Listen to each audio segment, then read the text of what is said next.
सान्थिपुर दालाइसा दुलाराय बर' फरायसा आफादनि बानजायनायाव 9 आरो 10 थाखोनि थाखाय जर'खा फोरोंथाय बादा बेखेवदों। चिरां जिल्लानि सान्थिपुर गोजौ फरायसालियाव 9 आरो 10 थाखोनि फरायसाफोरनो गुन गोनां सोलोंथाय जगायनानै होनायनि थांखिजों बेसेन नाङै जर'खा फोरोंथाय बादाखौ बेखेवनाय जायो। बे फोरोंथाय बादा बेखेवनाय हाबाफारियाव गाहाय आलासि महरै बाहागो लादों क'क्राझार सरकारि फरायसालिमानि सानखान्थि बिफाननि बिबुंगोरा डिमासा दैब्रां मोसाहारि, बड'लेण्ड मुलुगसोलोंसालिनि सानखान्थि बिफाननि लेङाइ आफादगिरि डक्टर बिमराज बसुमतारी, बड'लेण्ड मुलुगसोलोंसालिनि सानखान्थि बिफाननि रिसार्च स्कलार उषा रानी बसुमतारीजों लोगोसे चिरां जिल्ला दुलाराय बर' फरायसा आफादनि आफादगिरि आरो गोबां गुन गोनां फोरोंगिरिफोरा बाहागो लादों। दिनै सान्थिपुर गोजौ फरायसालि बेवहाय खोब भाग्यनि खोथा बुंनांगोन आरो जोङो दुलाराय बर' फरायसा आफाद चिरां जिल्ला हिसाबै जोङो खोब गोजोननाय मोनदों। बड'लेण्ड इउनिभारसिटिनि मेथामेटिक्स डिपार्टमेन्टनि माखासे प्रफेसारफोर, रिसार्च स्कलारफोर आरो क'क्राझार गभ कलेजनि बिथांमोना जयै दिनै जोंनि चिरां जिल्लानि दाख्लै थांनाय मेट्रिक रिजाल्टनि जिनिखि हार बे खोब गाज्रि, बेखौ दिनै बयबो मिथिदों आरो बेखौ मिथिनायनि गेजेरजोंनो बिथांमोनहा दिनै जोंनि चिरां जिल्लानि जिनिखि रिजाल्ट बेखौ गोजौआव लांनो थाखाय बा जोंनि फरायसाफोरखौ एसे थुलुंगाखांहोनो बा बिथांमोनखौ एसे गोजौ फारसे लांनो थाखाय बिथांमोना दिनै गावसोरनो जोंजों दाखालि रायलायनानै बिथांमोना आवगायबोदों आरो दिनै बिथांमोना सान्थिपुर हाइ स्कुलाव फैनानै बे सान्थिपुर हाइ स्कुलनि क्लास 10नि फरायसाफोरजों दिनै स्टार्ट खालामबाय। बिथांमोना दिनै बुंदों मेथ्स फोरोंगोन, साइन्स फोरोंगोन, बिनि अनगायैबो बिथांमोना फरायसाफ्रा गुबुन आयदाफोरखौ लुगैयोबा बै आयदाफोरखौबो बिथांमोनहा रेडि होनानै बिथांमोना जोंनि सिगाङाव फोरमायदों। जोङो बिथांमोननिसिम रोजा रोजा साबायखर बावदों आरो बेनि अनगायैबो जोङो आरो खावलायबावनोसो लुगैदों चिरां जिल्ला दुलाराय बर' फरायसा आफादनिफ्राय बिथांमोना दिनै बड'लेण्ड इउनिभारसिटिनिफ्राय क'क्राझार कलेजनिफ्राय बिथांमोना दिनै नैबे सान्थिपुराव जोंनि मोनसे गोथौ ओनसोल बे ओनसोलाव फैनानै जोंनि फरायसाफोरखौ जे बिथांमोना फोरोंफैनो आवगायदों बेखौ जोङो खोब गोजोननाय मोनदों आरो जोङो आरो बे नोंथांमोननि मिडियानि गेजेरजों आरो आं बेखौनो खावलायनो लुगैदों। दा खालि मानो बड'लेण्ड इउनिभारसिटि बा खालि मानो क'क्राझार गभर्नमेन्ट कलेजनिल', दा आङो जोंनि चिरां जिल्लायाव थानाय गुबुन गुबुन कलेजनि गुबुन बा जोंनि फरायनानै थानाय गोबां MSc पास जानाय मानसिफोर दङ, गोबां BSc पास जानाय मानसिफोर सेंग्राफोर लाइमोनफोर दङ, गोबां MA BA बिदि फरायनाय मानसिफोर दङ।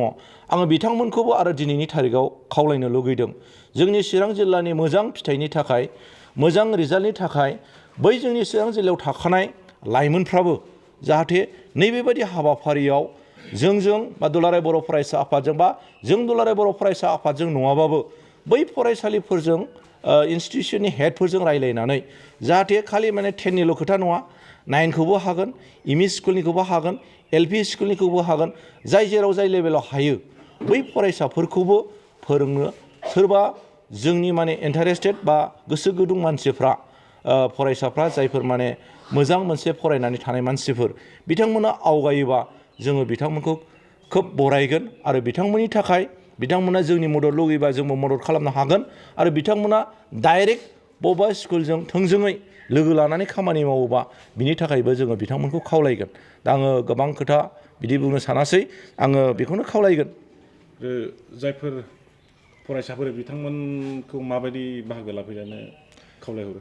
फरायसाफोरखौ आङो दहाय फरायसाफोरजों एसे सिगां रायलायबाय आरो मोनदांबायबो, गाहाय फोरोंगिरिजोंबो रायलायबाय। कचिंआवबो सिगाङाव एसे बुरजा फैयोनो, उनावहाय लासै लासै खमायलांबाय थायो। दा जोङो फरायसाफोरखौ खावलायबाय, बेवहाय जि एनरलमेन्ट दङ 71 जोङो मोनबाय सान्थिपुराव 10आव क्लास 10आव, बे फरायसाफ्रा गासिबो फैनांगौ आरो बिथांमोना गोसो गुदुङै 10नि जेनिखि फरायसाफोर बिथांमोनखौ जिहेतु माने बिथांमोना गोसो गुदुङै फोरोंनो फैदों आङो फरायसाफोरखौ खावलायदों गोसो गुदुङै नोंसोरनो फै आरो नैबे सान्थिफुरनिल' नङा खाथि खाला माने दिनै बन्द' दिनाव गुबुन फरायसालिनिबो फरायसाफ्रा न'आव दंफैयोबा बै फरायसाफ्राबो नैबे सुनिबार रबिबाराव बिथांमोना बाहागो लाफैनो हागोन। এই ক্ষেত্ৰত এটা কথাটো উল্লেখ কৰিব লাগিব যে যোৱা আমাৰ 2022 চনৰ যেনেকৈ মেট্ৰিক পৰীক্ষাৰ ৰিজাল্ট তাৰ তালিকাত আমি দেখা পালোঁ যে আমাৰ চিৰাং জিলাই চবতকৈ তলত তেওঁলোকৰ স্থানটো মানে ঠাই পালে। চ' সেই হিচাপতে আমি ভাবিলোঁ যে যিহেতু চিৰাং ডিষ্ট্ৰিক্ট নতুনকৈ জন্ম লাভ কৰা বেছি বছৰ হোৱা নাই আৰু তাৰ তেওঁলোকৰ যেনেকৈ ছ'চিঅ' ইকনমিক কণ্ডিশ্যন এই ছাইডৰ পৰা চাই পেলাই ডেফিনেটলি এওঁলোকে ছাত্ৰ সমাজে বা এই আমাৰ ৰাইজসকলে নিশ্চয় তেওঁলোকৰ শিক্ষা লাভ কৰাত কেইটামান দিশত অকণমান অসুবিধা পাই থকা বা তেওঁলোকে ফেচ কৰি থকা তেনেকৈ হোৱা বুলি আমি এটা অনুমান কৰি পেলাই এই বস্তুটো ভাবিলোঁ যে যিহেতু আমাৰ ৰাজ্যৰ যি নেকি তোমাৰ গড় পাছ হোৱাৰ যি নেকি গড় আৰু চিৰাং জিলাৰ যি নেকি পাছ হোৱাৰ তোমাৰ নেকি এই ফিগাৰ সেই দুটাৰ মাজত মানে অকণমান ডিফাৰেঞ্চটো বেছি আছে। ষ্টেটৰ এভাৰেজ 56 আমাৰ চিৰাঙৰ হ'ল সেইটো 37। চ' গতিকে সেইটো চাই পেলাই আমি ভাবিলোঁ যে আমি এওঁলোকক কিবা এটা হেল্প কৰিব পাৰোঁ নেকি এই ক্ষেত্ৰত। চ' এটা কথা আমাৰ আমি জ্ঞাত যে প্ৰায় স্কুলতে এপইণ্টমেণ্টবিলাক হোৱা নাই। মেইনলি আপোনাৰ নেকি যি নেকি ছায়েন্স আৰু মেথামেটিক্স এই দুটা বিষয়ত যদি আমাৰ শিক্ষকবিলাক নাথাকে তেতিয়াহ'লে ছাত্ৰবোৰ ডেফিনেটলি তাত ভুগিব লগা হয়। চ' আমি অনুমান কৰিছোঁ যিহেতু এই এলেকা আমাৰ চিৰাঙৰ ডিষ্ট্ৰিক্টৰ যেনেকৈ সি ভূটান বৰ্ডাৰৰ ফালে থাকে যেনেকৈ যিমানবিলাক এৰিয়া আছে এইটো যিহেতু বেকৱাৰ্ড। চ' আমি ভাবি লৈছিলোঁ যে এই স্কুলবোৰত এই নেকি বিজ্ঞান আৰু যি নেকি আমাৰ এই গণিত এই দুটা বিষয়ৰ শিক্ষক এপইণ্টমেণ্ট হোৱাত চাগে তেনেকৈ অকণমান অসুবিধা হৈ আছে বা যেনেকৈ লাগে প্ৰয়োজন তেনেকৈ নাই। ইয়াৰ কাৰণে আমি ভাবিলোঁ যে আমি অকণমান আগবাঢ়ি যাওঁ কিবা এটা সহায় কৰিব পাৰোঁ নেকি। আমি কিন্তু ক'ব নোৱাৰোঁ আমি কিমান দূৰ সফল হ'ম এই ক্ষেত্ৰত। তথাপিও আমি ভাবি লৈছোঁ যে আমাৰ সামৰ্থ্য অনুযায়ী যিমানখিনি পাৰোঁ ইমানখিনি আমি সহায় কৰি যাম। তাৰ কাৰণে আমি ডিচিশ্যন লৈছোঁ, ডিটাৰমিনেশ্যন এটা লৈছোঁ। আৰু আহি পেলাই আমি চালোঁ যে প্ৰথম নেকি আমাৰ মিটিং তাত গম পালোঁ এই স্কুলত শান্তিপুৰ স্কুলত সঁচাকৈয়ে গণিতৰ কাৰণে তেনেকৈ হাইস্কুল লেভেলত শিক্ষক নাই। তেওঁলোকে কিন্তু উপায় নোপোৱাত এম ই স্কুলৰ যি নেকি গণিত টিচাৰ এওঁকে ওপৰত উঠাই লৈ গৈ পেলাই এতিয়া হাইস্কুলত গণিত শিকাব লগা হৈ আছে। এই দিশৰ পৰা চাই পেলাই আমি ভাবিছোঁ যে আমি যি উদ্দেশ্য লৈ পেলাই আৰু যি অনুমান কৰি পেলাই আহিছোঁ এই ঠাইলৈ সেইটো ঠিকেই আছে।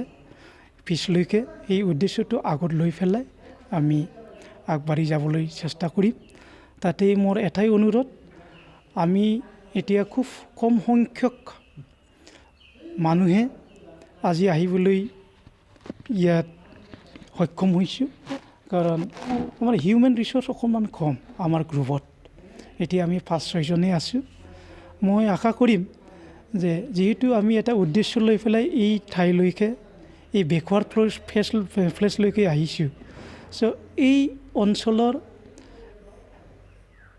শিক্ষাৰ দিশত যি নেকি উন্নতি সেইটো এওঁলোকক আমি দিবৰ কাৰণে আমাৰ যি নেকি আগভাগ আমাৰ যি চেষ্টা তাত আমাক সহায় সহযোগিতা আগবঢ়াব পৰা যিমান নেকি আমাৰ অঞ্চলৰে হওক বা ওচৰে পাঁজৰে থকা বা ক'ৰবাত থকা যিবিলাকে আমাক সহায় কৰিব পাৰে তেওঁলোকে আমাক সহায় কৰিবৰ কাৰণে আগবাঢ়ি আহিব বুলি মই আশা ৰাখিছোঁ আৰু সকলোকে অনুৰোধ জনাইছোঁ।